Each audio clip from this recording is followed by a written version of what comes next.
یا اس سے متعلقہ اور بہت ساری چیزیں، اسی طرح سنیوں کے اندر بھی بہت ساری چیزیں ہیں. یہ جو چیزیں ہیں ان کی کیا حیثیت ہے؟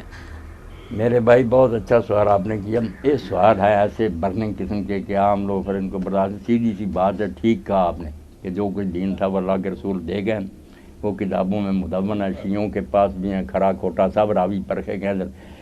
بات اس معاملے میں یہ کہ جیسے سنیوں کا حال یہ ہے نا کہ پنڈت جواہر لال نہرو کے والد جو تھے نا موتی لال نہرو، وہ اجمیر گئے. اس نے آ کر کہا کہ یار میں سمجھتا ہوں محمد علی جناح سچ بولتا ہے کہ ہم دو قومیں ہیں، ہمارے عقائد جدے ہیں، ہماری باتیں جدی ہیں، مگر اجمیر دیکھنے کے بعد تو مجھے پتہ چلا کہ یہ بالکل جھوٹا. جو کچھ ہم اپنے مندروں میں بتوں کے ساتھ کرتے ہیں وہی خواجہ صاحب کی قبر پر ہو رہا تھا. بات ٹھیک تھی، کرتے تو جاہل ایسے ہی، کریں کیا بھائی.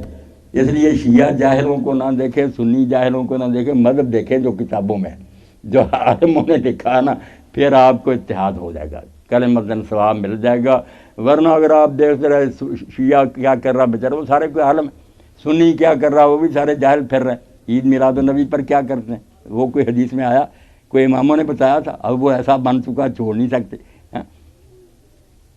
شیعہ مذہب کی بات آپ سنتے ہیں نا، میں کہہ دوں ان بھائیوں کے ساتھ کہ مفتی جعفر حسین مجتبی اللہ مقام بڑے عالم، صحیفہ کاملہ امام زین العابدین علیہ السلام کی دعائیں، سب کو میں مشورہ دوں گا کہ مفتی صاحب کی شرح والا پڑھے. موتی پرودی جیسے وہ عربی میں تھا، انہوں نے شرح کرتے ہوئے دین کی روح اس میں سمو دی. وہ دعاؤں کے رنگ میں نا سارا دین ہے کہ والدین کے حقوق کا دعا میں بیان ہو رہا ہے کہ مجھے یہ کرنے کی تو، اولاد کے بارے میں انسان کی کیا ذمہ داریاں، پڑوسیوں کے، اسلامی لشکروں. اتنی بہترین کتاب ہے. اور شرح بھی مفتی صاحب کو اللہ تعالیٰ نے ایسی اردو دی تھی کہ بس پڑھتے ہوئے آدمی نہ قربان ہوتا جاتا. تو میں نے خود ان سے پوچھا تھا کہ یہ جو کچھ ہے، انہوں نے کہا اللہ گواہ ایک تو تنا کے پر اور سے ڈار بنے، ایسا بھی ہمارے مذہب میں کوئی ذکر نہیں ہے. مگر میں نے کہا پھر روکتے، انہوں نے کہا توبہ توبہ، کون روک سکتا؟ اب قوم میں یہ رواج ہو گیا، روکنے کی ضرورت کوئی نہیں کرتا. تو یہ رسوم ہر ایک گروہ میں ہے، وہ ان کے ذاتی معاملے ہیں، دین نہیں ہے.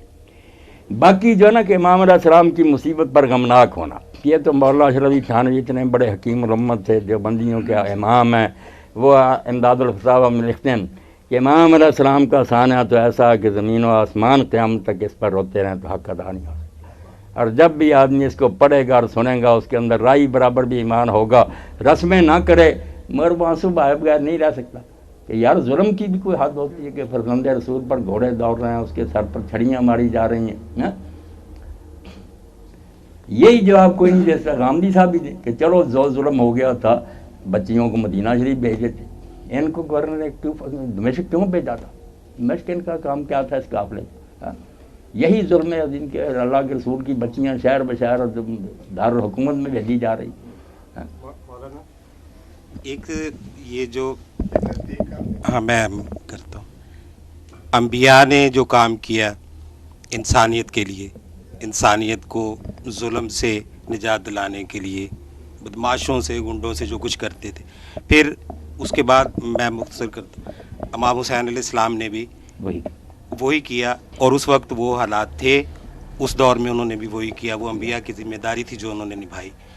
تو آج اس دور کے اندر کیا انسانی امور صحیح طریقے پر چل رہے ہیں، یا آج ہماری کیا ذمہ داری ہے؟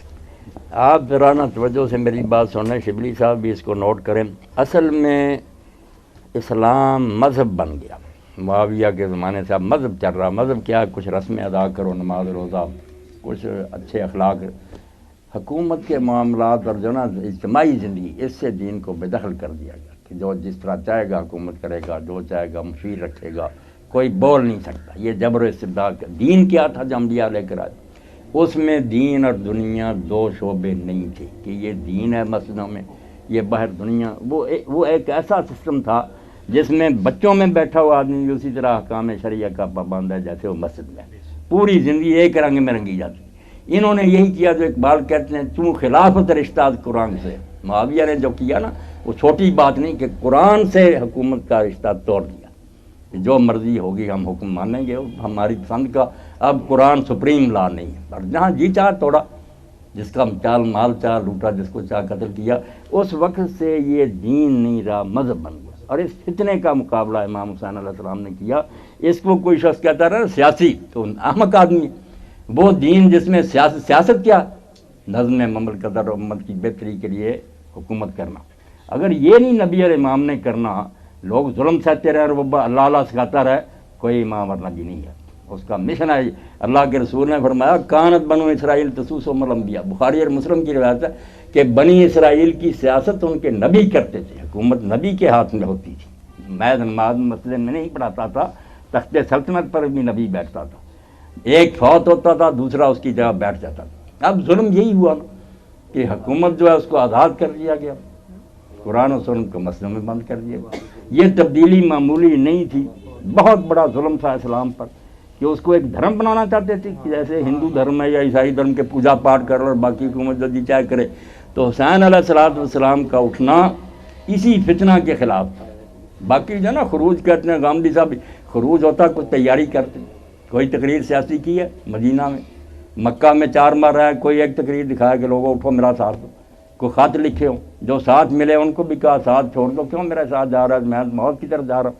آپ پڑھ لیں، ورنہ لیڈر جو ہوتے ہیں وہ چاہتے ہیں کہ جھوٹ بول کر لوگوں کو نہیں، خود ہر چشمے پر کہتے رہے کہ میرا ساتھ کیا لوگے تم، میں موت کی طرف سفر کرتے، ان کو الگ کرتے رہے.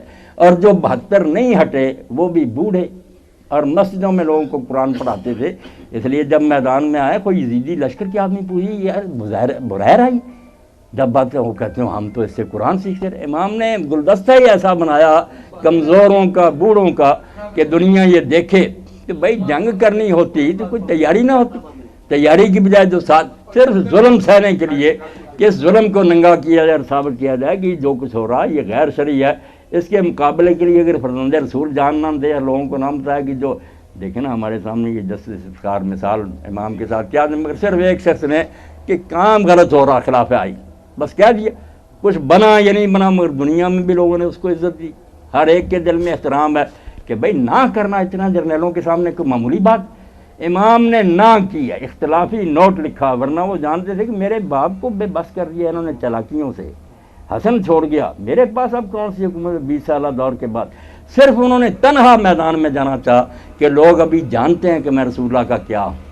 اور جب محمد بن حنفیہ نے کہا کہ آپ جانا چاہتے ہیں جائیں، یہ بہنوں کو کیوں لے جا رہے ہیں، تو امام علیہ السلام کا جواب پڑھ کر دل کانپتا تھا. فرمایا شاء اللہ یرانی کٹیل و یرن نساء سوایا، اب اللہ کی مرضی یہی ہے کہ وہ مجھے قتل ہوا ہوا دیکھے اور ان کو قیدی ہوئی دیکھے.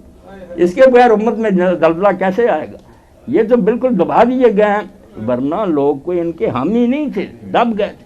جبر اتنا تھا، بعد میں بدلہ لینے کے لیے وہی اٹھے، انہوں نے قبریں نہیں کی اکھاڑی، ذرا موقع ملا، مگر جبر نے اتنا کس لیا گیا کہ بولتا نہیں.